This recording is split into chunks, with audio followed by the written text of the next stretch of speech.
Hi, and welcome to the Law Simplified. I'm Shaveen Bandardanayaka.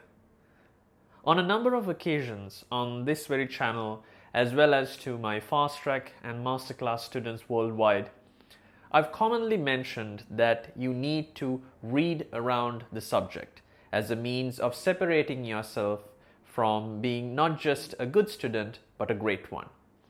Now, in doing so, depending on the subject that you are currently studying for and preparing for an examination or an assignment submission for, what is meant by reading around the subject may differ.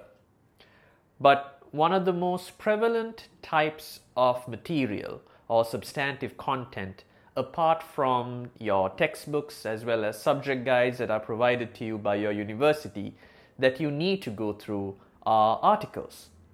Academic material that are provided by jurists and academics worldwide that allude to and inform students as well as other academics about specific areas of law.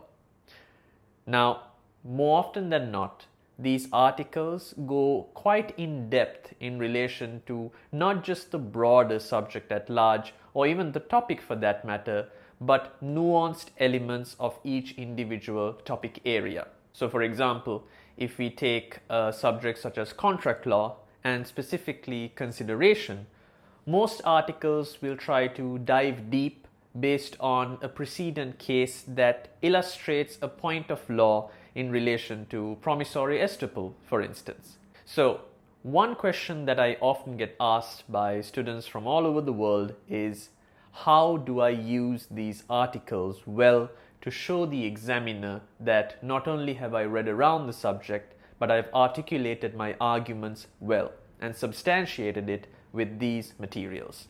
But one common issue that many students have is not essentially about the articles themselves, but first and foremost, how to derive the most out of the article itself, whatever the ones that you are presented with. Now, once you go through graph searches on online libraries such as Westlaw, LexisNexis, and even Justo for that matter, you'll come across a number of different articles, hundreds if not thousands of articles that relate to a specific subject matter and even topics at large.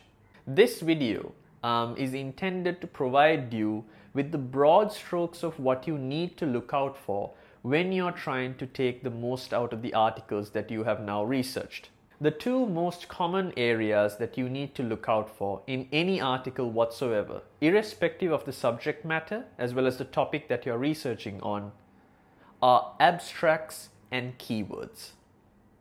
Now, anatomically, an article is made up of multiple sections, including the substance of it, where the research has been conducted by the academic or the jurist, but more fundamentally, the abstract component and the keywords component, which essentially provide a context and direction for whoever is researching that article, in this case, you as the student. Now, granted, as a student who is either studying full-time or part-time for your law degree, time is of the essence. And you might not have the time to go through each and every article, which might span into 10, 15, 20, or even 50 pages.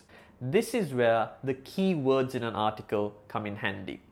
The keywords will illustrate what subject matter at large, as well as specifically the article dives into. This will inform you better whether you have to go through the abstract in order to get more fundamental information on the findings, and then later afterwards to look at the substance itself. So in order to make sure that you have a grasp of the overall substance of the article, as well as more importantly, the principal finding of it as well, the abstract plays a pivotal role. Make sure that you go through the abstract in detail. And if you feel that this particular article informs you better and provides you better substantiation for whatever point of law that you want to show the examiner that you've read up on or read around the subject on, then go in depth. So, to recap, once you have identified the articles that you want to research, step number one is to go through the keywords that illustrates the broader subject as well as topics and specific nuances therein. And then, once you've filtered the articles that you want to follow through on, go through the abstract to see what the findings that the jurist or the academic has made. The articles that pass through these two filters would be the ones that you substantively go through with a fine-tooth comb. Right, so this video was meant to give you a little bit of a head start in terms of reading around the subject, as most of you are now in your assignment submission and examination processes. Make sure you try to incorporate this into your day-to-day study and research, as well as when you're preparing for your answer scripts. If you'd like to set up a fast-track program for your upcoming examinations, make sure you reach out to me through the links in the description below. I'm conducting a series of workshops over the next few weeks, as well as across the several months upcoming to exams as well as assignment submissions, which you can set up and enroll for through the links in the description or the one that's appearing behind me in the banner right there. But until the next time that we meet, have fun, stay safe, and as always, obey the law.